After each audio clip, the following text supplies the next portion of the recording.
जय हिंद प्यारे साथियों, आप सभी का आपके अपने इस परिवार में भरपूर स्वागत है। साथियों, आज हम साइंस के महत्वपूर्ण एमसीक्यू क्वेश्चन को सॉल्व करने वाले हैं। ये वो क्वेश्चन होंगे जो आपके पेपर के लिए महत्वपूर्ण है। यदि आपने इस चैनल को सब्सक्राइब कर लिया है तो वेल एंड गुड। तो चलिए आगे आज के इस वीडियो की पहली क्वेश्चन से स्टार्ट करते हैं। वो क्वेश्चन आपके सामने। क्वेश्चन नंबर 1, आप इस क्वेश्चन को ध्यान से बनाने का प्रयास कीजिए। कह रहा है कि एक समतल दर्पण जिसकी फोकस दूरी कितनी होती है। समतल दर्पण की फोकस दूरी 0 होती है, अनंत होती है, या 25 सेमी होती है, या फिर -25 सेमी होती है। ये जो 25 सेंटीमीटर है ये स्पष्ट दृष्टि की मिनिमम डिस्टेंस होती है। यह स्पष्ट दृष्टि की मिनिमम डिस्टेंस होती है। तो समतल दर्पण द्वारा जो बना हुआ प्रतिबिंब होता है वो सीधा बनता है, साथ में आभासी बनता है और साथ में वस्तु के बराबर बनता है। तो इस क्वेश्चन का जो राइट आंसर हो जाएगा वो हो जाएगा अनंत। फोकस दूरी की समतल दर्पण की फोकस दूरी अनंत होती है। अगला सवाल आपके सामने। इस सवाल में पूछा जा रहा है प्रकाश का जो वेग होता है निम्न में से किस माध्यम में सबसे अधिक होता है। प्रकाश की वेग सबसे अधिक वायु में, जल में, कांच में या फिर निर्वात में होती है। आप सबको पता होगा जो प्रकाश का वेग होता है वो होता है 3 × 10⁸ मीटर पर सेकेंड, जो निर्वात में सबसे अधिक होती है। तो इस क्वेश्चन का राइट आंसर 4 हो जाएगा। अगला सवाल आपके सामने। साथियों, पूछा जा रहा है एक अवतल लेंस जिसकी फोकस दूरी 5 सेमी, हमको दे रखा है फोकस दूरी 5 मीटर दे रखा है। हमसे पूछा जा रहा है कि इस अवतल लेंस की क्षमता क्या होगी। P बराबर 1/f मीटर में। f की वैल्यू 5 सेमी, जब हम 1 में 5 से डिवाइड करेंगे तो आ जाएगा 0.2 डायोप्टर, जो क्वेश्चन ऑप्शन फर्स्ट में सही है। तो इस क्वेश्चन का राइट आंसर हो जाएगा option first will be the right answer. अगला सवाल आपके सामने। 1 माइक्रो ओम का मान कितना होता है। याद रखिए माइक्रो में होता है 10⁻⁻6। इस हिसाब से 1 माइक्रो ओम जो हो जाएगा 10⁻⁻6 ओम के बराबर होगा। Option second will be the right answer. Milliohm में होता है 10 की घात में, इसको बोल देते हैं मिली ओम। ठीक है, 10⁻³ ओम। नैनो के लिए हम बात करें तो ये हो जाएगा नैनो ओम हो जाएगा, क्योंकि 1 नैनो में 10⁻⁹ होता है। अगला सवाल नेक्स्ट।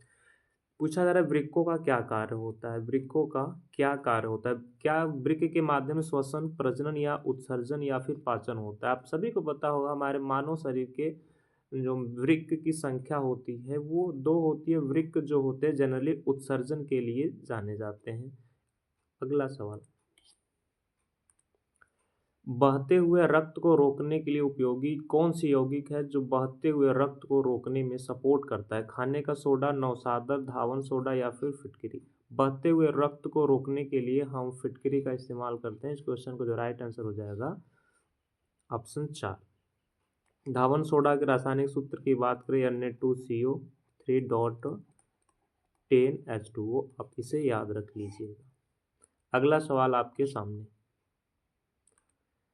मेंडल का प्रायोगिक पौधा कौन सा था। मेंडल ने अपना जो एक्सपेरिमेंट किया था किस पौधे पे किए थे। क्या वो मीठी मटर था, उद्यान मटर था, सरसों था, आम था। आम नहीं था, सरसों नहीं था।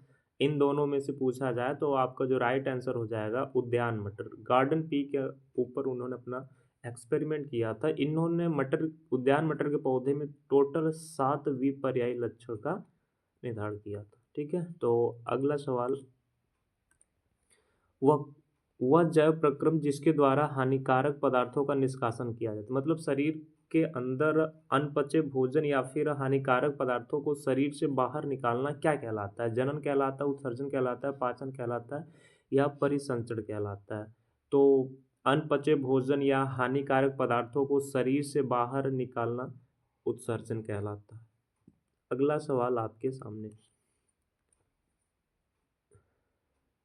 किसी गोली दर्पण तथा लेंस की फोकस दूरियां -25 सेमी है। ठीक है, -25 संभवतः वह कौन सा दर्पण होगा, कौन सा लेंस होगा? क्या वो पहली बात तो यहाँ पर जो दर्पण है और लेंस इसकी फोकस दूरी निगेटिव दे रखा है। निगेटिव किसका होता है आप ध्यान रखिएगा। उत्तल दर्पण होगा, अवतल लेंस होगा। दर्पण अवतल होगा, लेंस उत्तल होगा, या दोनों दर्पण और लेंस दोनों उत्तल होंगे, दर्पण और लेंस दोनों अवतल होंगे।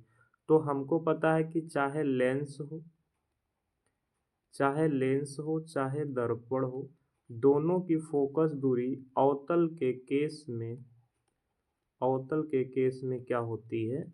निगेटिव होती है। तो इस क्वेश्चन का जो राइट आंसर हो जाएगा 4। अगला सवाल आपके सामने। स्वस्थ मनुष्य में जो रक्तदाब ब्लड प्रेशर होता है, स्वस्थ मनुष्य में ब्लड प्रेशर कितना होता है? 140/90, 140/100, 120/80 या 150/85? WHO के अनुसार, अकॉर्डिंग टू WHO, जो स्वस्थ मनुष्य का रक्तदाब होता है वो होता है 120/80। ये मनुष्य का नॉर्मल ब्लड प्रेशर होता है। ठीक है, अगर हाई ब्लड प्रेशर से हाइपरटेंशन नाम का बीमारी होती है, और लो ब्लड प्रेशर से हाइपोटेंशन नाम की बीमारी होती है। तो इस क्वेश्चन का जो राइट आंसर हो जाएगा option 3 will be the right answer. यदि आप चैनल पर नए हैं तो चैनल को सब्सक्राइब करके रखिएगा। आपके बोर्ड के एग्जाम में स्पेशली इस वीडियो से हर एक क्वेश्चन टकराते हुए नजर मिलेंगे। मिलते हैं किसी नेक्स्ट वीडियो में, तब तक के लिए जय हिंद।